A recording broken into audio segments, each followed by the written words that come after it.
जा दिन सतगुरु भेंटिया, 100 दिन लेखे जाने, बाकी समय व्यर्थ गया बिना गुरु के ज्ञान। नमस्कार दर्शकों, जब सच्चे सद्गुरु की कृपा से सत्य ज्ञान प्राप्त होता है तभी मानव जीवन सार्थक होता है। उससे पहले का जीवन अंधकार और अज्ञानता में व्यर्थ चला जाता है। संतों की वाणी यही संदेश देती है कि सच्चे गुरु के मार्गदर्शन में ही आत्मा को मुक्ति मिलती है।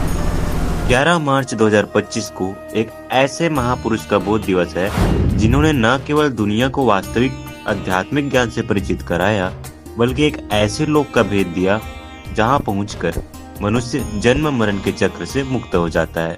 वे महान संत गरीबदास जी महाराज जी हैं। आइए आगे उनके बारे में जानते हैं। संत गरीबदास जी महाराज जी के पिता बलराम का विवाह शिवलाल सिहाग की एकलौती पुत्री माता रानी देवी से हुआ था।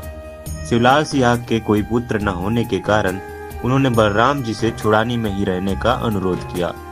इस प्रकार बलराम जी छुड़ानी में ही रहे। छुड़ानी में रहने के 12 वर्ष पश्चात गरीबदास जी महाराज का जन्म माता रानी देवी से हुआ। उनका जन्म छुड़ानी जिला झज्जर रोहतक हरियाणा में सन 1717 विक्रमी संवत 1774 को हुआ। गरीबदास जी का गोत्र धनखड़ था। संत गरीबदास जी करीब 1400 एकड़ भूमि के इकलौते वारिस थे। वे 10 वर्ष की आयु में अन्य पालियों के साथ गौवें चराने नला नामक स्थान पर गए हुए थे। उसी समय सभी पाली एक जांडी वृक्ष के नीचे भोजन कर रहे थे। तभी कबीर साहब जी जिंदा महात्मा के वेश में उनके समक्ष प्रकट हुए। शुभ संस्कार वश पालियों ने भोजन के लिए आग्रह किया, किंतु कबीर साहब जी ने भोजन के लिए मना कर दिया। पालियों ने दूध पीने का आग्रह किया तो कबीर साहब जी ने कहा कि दूध पिलाना है तो मैं केवल कुंवारी गाय का ही दूध पीता हूँ। इस बात पर पाली कहने लगे, बाबा जी आपका दूध पीने की नियत नहीं है, क्योंकि कुंवारी गाय भी कभी दूध देती है। तब गरीबदास जी महाराज अपने एक पसंदीदा कुंवारी गाय लाए और कबीर साहब जी के कहने पर उसके थनों के नीचे एक मिट्टी का बर्तन रख दिया।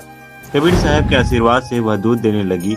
बर्तन भर जाने पर दूध निकलना अपने आप बंद हो गया। कुछ दूध जिंदा बाबा के रूप में आए कबीर साहब जी ने पिया और अन्य पालियों को भी पीने के लिए दिया, लेकिन उन्होंने पीने से मना कर दिया और कहने लगे, ना जाने कौन सी जाति का है, आपके जादू जंतर का दूध हम नहीं पिएंगे। किंतु गरीबदास जी महाराज आगे आए। उन्होंने उस दूध को प्रसाद समझकर पूर्ण श्रद्धा के साथ ग्रहण किया। तब परमेश्वर कबीर जी ने उन्हें नाम दीक्षा प्रदान की और कहा, मैं आपके लिए ही यहाँ आया हूँ, एवं उन्हें संपूर्ण सृष्टि रचना से अवगत कराया।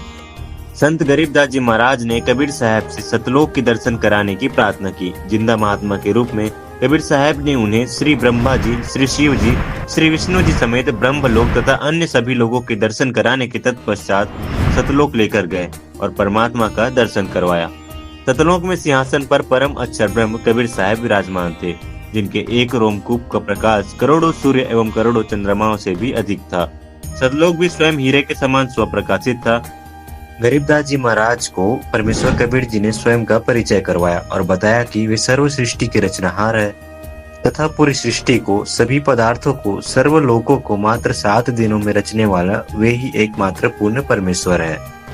परमेश्वर ने यह भी बताया कि कलयुग में वे स्वयं कबीर साहब के रूप में आए थे एवं 120 वर्ष तक जुलाहे की भूमिका उन्होंने की थी।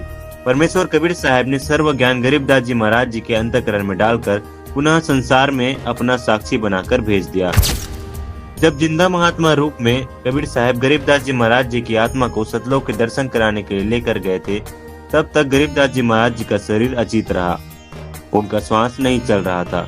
अन्य पालियों ने देखा और शीघ्रता से गांव में बात पहुंचाया कि एक बाबा ने गरीबदास जी को कुंवारी गाय का दूध पिलाया, जिस कारण से गरीबदास जी मर गए। गांव के सभी लोग दौड़े भागे आए। इस बात को सुनकर गरीबदास जी के माता पिता का रोने का ठिकाना नहीं रहा। ग्रामवासी गरीबदास जी महाराज जी के अंतिम संस्कार की तैयारी करने लगे। अग्नि देने के पूर्व ही गरीबदास जी महाराज जी के शरीर में हलचल हुई और वे जीवित हो उठे।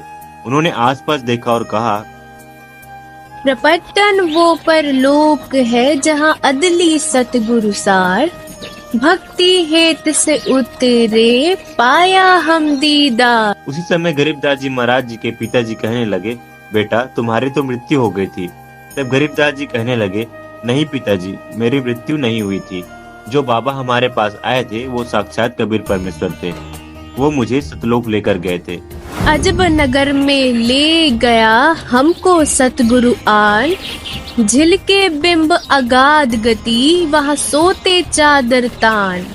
अनंत कोटि ब्रह्मांड का एक रति नहीं भार, सतगुरु पुरुष कबीर है कुल के सृजनहार। इसी उपलक्ष्य में आदरणीय संत गरीबदास जी महाराज जी का बोध दिवस 9, 10 एवं 11 मार्च को संत रामपाल जी महाराज जी के सानिध्य में नेपाल सहित भारत के 10 सतलोक आश्रमों में मनाया जा रहा है। दर्शकों, आपको बता दें, इस महासमागम में कई कार्यक्रम आयोजित होंगे। आदरणीय संत गरीबदास जी महाराज जी के सदग्रंथ साहिब की अमृतमय वाणी का 3 दिवसीय अखंड पाठ, विशाल भंडारा, विशाल सत्संग व निःशुल्क नाम दीक्षा समारोह तथा समाज सुधार जैसे दहेज मुक्त विवाह, रक्तदान शिविर, नेत्र जांच शिविर, दंत चिकित्सा शिविर, देहदान शिविर और आध्यात्मिक प्रदर्शनी जैसे अन्य कई भव्य कार्यक्रम भी किए जाएंगे। इस 3 दिवसीय निःशुल्क धर्म भंडारे में लाखों लोग शिरकतें करते हैं। इस अवसर पर पूरे विश्व के समस्त मानव समाज से विनम्र निवेदन है कि वे इस दिव्य भंडारे में सम्मिलित होकर लाभ प्राप्त करें। आप सभी सादर आमंत्रित है। आयोजन स्थल का पता है सतलोक आश्रम, उड़दन, जिला बैतूल, मध्य प्रदेश। कार्यक्रम का सीधा प्रसारण 11 मार्च को सुबह 9:30 से श्रद्धा टीवी चैनल, यूट्यूब चैनल संत रामपाल जी महाराज और फेसबुक पेज स्पिरिचुअल लीडर संत रामपाल जी महाराज जी पर किया जाएगा। धन्यवाद।